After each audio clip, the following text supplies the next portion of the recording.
জানো মা, আমি ভালো নেই। এই কথাটা আমি তোমাকে অনেকবার বলেছি। তাছাড়া কাকে বলবো বলো? আমার কষ্টের কথা শোনার মতো কেউ নেই। কিন্তু আমি তোমাকে কোনো জিজ্ঞাসা করিনি তুমি কেমন আছো।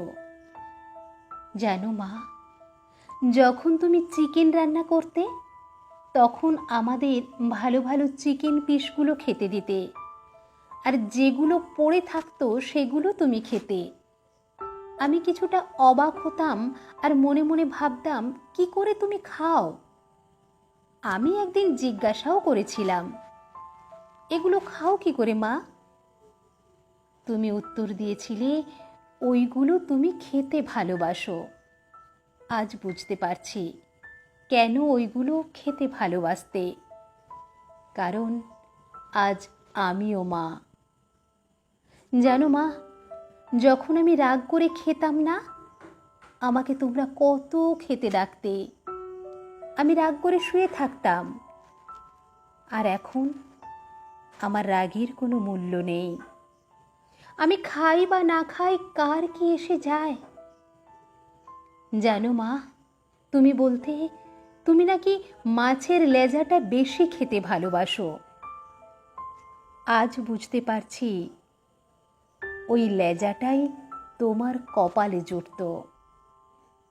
মনে আছে মা, যখন আমার জ্বর আসতো তখন আমি তোমার আর বাবার মাঝখানে শুতাম।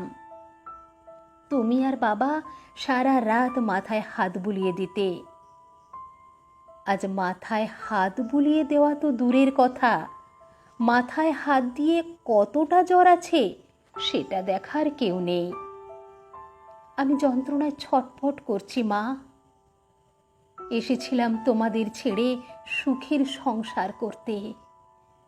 সংসার সংসার করতে এসে সং সেজেই রয়ে গেলাম। সংসার আছে, ভালোবাসা নেই। টাকা আছে, শান্তি নেই।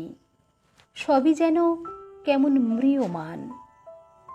জানো মা, ছোটবেলায় সবাই যখন বলতো আমি তোমার মতো শান্ত স্বভাবের হইনি, আমার খুব রাগ হতো আর গর্বও হতো। আমি আমার বাবার মতো প্রতিবাদী। আজ সেই প্রতিবাদী মেয়েটা ধুলায় মিশে গেছে।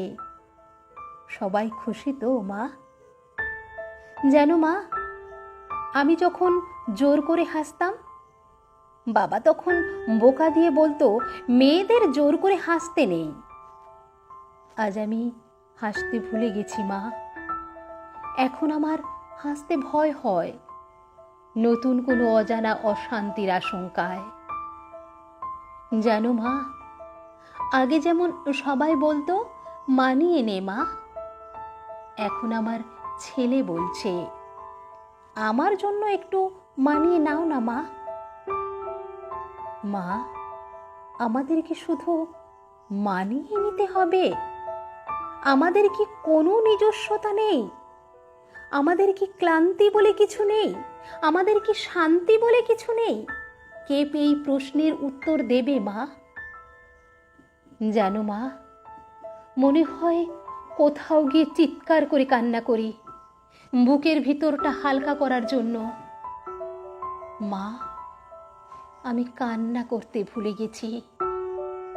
আমার ভিতরে শুধু হাহাকার, একটু সম্মান আর ভালোবাসা পাবার হাহাকার। মা, আমি ভালো নেই। না না না, আমি না, আমরা ভালো নেই।